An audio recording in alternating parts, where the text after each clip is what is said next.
Hello दोस्तों, आप सभी का स्वागत है आपके अपने YouTube चैनल सतलोक एकेडमी पर। दोस्तों, मैं हूं सुदीप सर और आज हम लोग मैथ में इरेशनल नंबर यानी अपरिमेय संख्या से संबंधित एक क्वेश्चन करने वाले हैं। दोस्तों, एक क्वेश्चन में फुल कंसेप्ट छुपा हुआ है। आप लोग ध्यान से इस क्वेश्चन को पढ़ेंगे क्योंकि अक्सर हम लोग देखते हैं √2, √5, √7 इस प्रकार के जब देता है अपरिमेय संख्या और बोलता है इसको कि सिद्ध करें कि ये अपरिमेय संख्या है, तो हम लोग इसमें सोचते हैं कि ये कैसे बनेगा, इसका कंसेप्ट अच्छा से नहीं समझ पाते हैं, जिसके वजह से ये समझ आपसे कम समय में सॉल्व नहीं हो पाता है। तो दोस्तों, हम इस वीडियो में आज इस क्वेश्चन को सॉल्व करेंगे कंसेप्ट के साथ और आज के बाद से मुझे विश्वास होगा कि इस कंसेप्ट से आपको कभी भी √5, √7, √2 अन्य जो भी रूट में दिया जाए और उसको सिद्ध करने के लिए दे दे कि ये अपरिमेय संख्या है, तो आप गारंटी बना पाओगे। तो देखिए मेरे इस क्वेश्चन को, देखिए तो दोस्तों लिखा है सिद्ध कीजिए √7 एक अपरिमेय संख्या है। √7 इसलिए लिए हैं कि √2, √5 भी आप बना सकते हैं, तो डायरेक्ट हमने √7 को ले लिया कि सिद्ध कीजिए कि √7 एक अपरिमेय संख्या है। Prove that √7 is irrational number, यानी √7 को अपरिमेय संख्या है, इसको सिद्ध करना है। तो दोस्तों, हम इसको सॉल्व करने के लिए सबसे पहले क्या करते हैं, मानना पड़ता है, इसका रिवर्स मानना पड़ता है, उल्टा, यानी √7 एक अपरिमेय संख्या है, सिद्ध करने के लिए दिया है, तो आप इसका उल्टा मानेंगे तो कह देंगे आप कि माना √7 एक क्या है, परिमेय संख्या है। ठीक है, ध्यान दीजिए, माना √7 एक परिमेय संख्या है, परिमेय संख्या मान लेंगे। तो जब परिमेय संख्या होगा तो परिमेय संख्या का शर्त लगाएंगे। परिमेय संख्या का क्या शर्त है, PQ पूर्णांक वहां पर होना चाहिए और Q इज नॉट इक्वल 0, यानी Q 0 के बराबर नहीं होना चाहिए। तो हमारा ये शर्त, तो हम कह सकते हैं कि √7 एक परिमेय संख्या जब माने हैं तो √7 जो होगा, ये जो √7 वो P/Q के बराबर में यानी पूर्णांक में होगा ना, और Q बराबर नहीं होगा किसके, 0 के। इस शर्त को याद रखेंगे, परिमेय संख्या का ये शर्त होता है। जब ये होगा तो अब हम क्या करेंगे, इसको बटा 1 देके तिरछा तिरछी गुणा कर देंगे। तो देखिए, तो यहां पर √7 और Q में गुणा होगा और ये P और 1 में होगा, तो P बराबर क्या होगा, √7Q होगा ना, √7Q। अब क्या कर देंगे दोस्तों, दोनों तरफ इसमें, दोनों तरफ वर्ग करने पर, यानी दोनों तरफ वर्ग करेंगे, दोनों तरफ वर्ग करेंगे। देखिए, बराबर के इस साइड और इस साइड दोनों को, यानी P को भी वर्ग करेंगे और √7Q को भी वर्ग करेंगे। तो P का वर्ग करेंगे तो P² हो जाएगा और √7 का Q का वर्ग करेंगे तो क्या हो जाएगा, √7 का स्क्वायर और Q का स्क्वायर। तो देखिए, तो P² बराबर √7 का, दोस्तों मैं पहले भी बता दिया हूं कि अगर √5 का स्क्वायर कह दे तो क्या करेंगे, 5। अगर √3 का स्क्वायर कह दे तो क्या होगा, 3 होगा ना। तो उसी प्रकार √7 का स्क्वायर तो कितना होगा, 7, और यहां क्या है, Q है, तो Q² ले लेंगे। तो P² बराबर कितना हो गया, 7Q²। अब हम चूंकि कह सकते हैं, चूंकि P² बराबर इतना दिया है, तो चूंकि P² 7 से विभाज्य है, कह सकते हैं चूंकि P² 7 से विभाज्य है, 7 से विभाज्य है।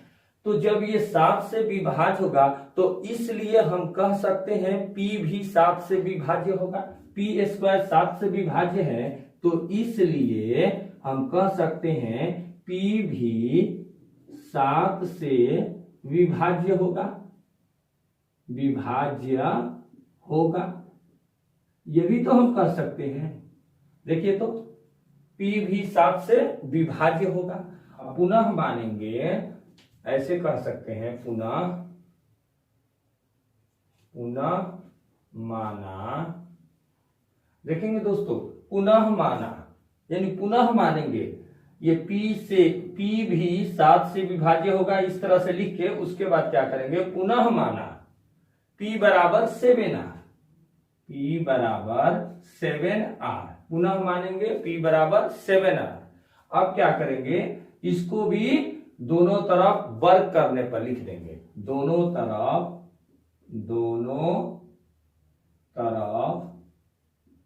वर्ग करने पर, दोनों तरफ वर्ग करने पर। तो P स्क्वायर बराबर ये 7 का R का स्क्वायर होगा तो 7 सत्ते कितना होगा, 49R स्क्वायर होगा ना, 49R स्क्वायर होगा। अब क्या करेंगे दोस्तों, ये P स्क्वायर का मान देखिए तो P स्क्वायर का मान यहां पे दिख रहा है, देखिए तो हम यहां से P स्क्वायर का मान 7Q स्क्वायर रख देंगे बराबर 49 यानी 49R स्क्वायर। ठीक है, P स्क्वायर के जगह पर हम क्या ले सकते हैं, 7Q स्क्वायर ले सकते हैं ना। उसके बाद क्या हो जाएगा, यहाँ P स्क्वायर के जगह पर 7Q स्क्वायर ले लेंगे और यहाँ 49R स्क्वायर है। अब क्या करेंगे, यहां पर अब 7Q स्क्वायर, अब Q स्क्वायर बराबर, देखिए तो Q स्क्वायर बराबर 49R स्क्वायर बाटा 7।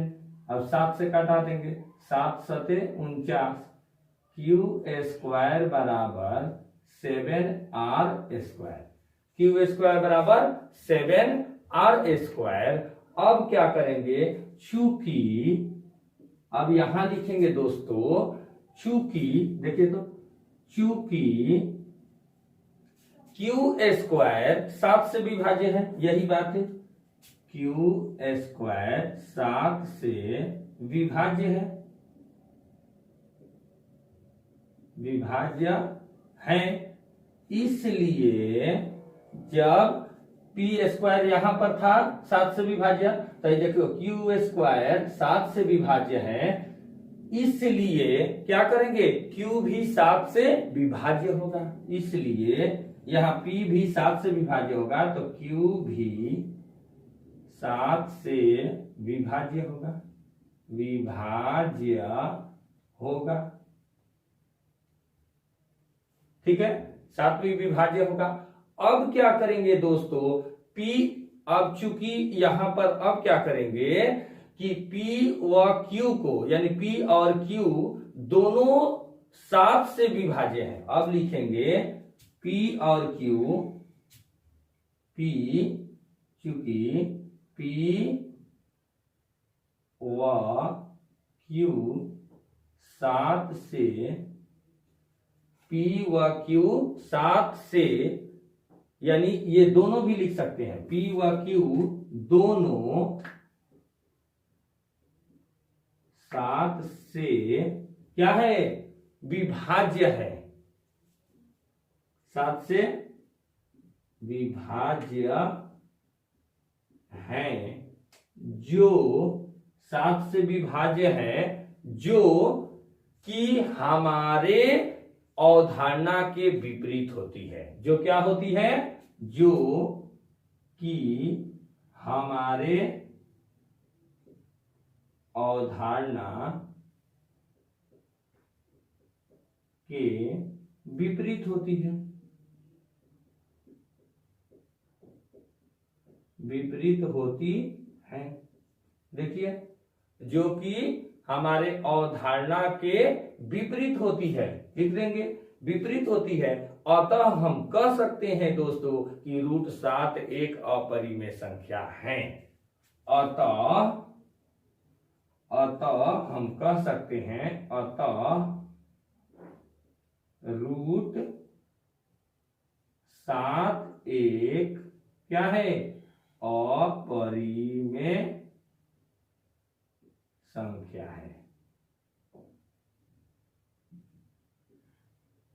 ठीक है, अतः रूट 7 एक अपरिमेय संख्या है। ये क्या हो गया हमारा, सिद्ध हो गया, ये सिद्ध हो गया। देखिए तो समझ में आया। तो इस प्रकार हम रूट 7 का सीख लिए, रूट 2 का, रूट 5 का, अन्य भी जो इरेशनल नंबर यानी अपरिमेय संख्या रहे और उसको सिद्ध करने के लिए दे दे, तो हम उसको बहुत आसानी से इसके माध्यम से हम जब इसको सीखे रहेंगे तो वो भी हम आसानी से सिद्ध कर सकते हैं। ठीक है दोस्तों, तो आज के लिए बस ये छोटा सा वीडियो था, आपको सिद्ध करने के लिए दिए थे इरेशनल नंबर यानी अपरिमेय संख्या को। फिर नेक्स्ट वीडियो में मिलेंगे। थैंक यू, धन्यवाद।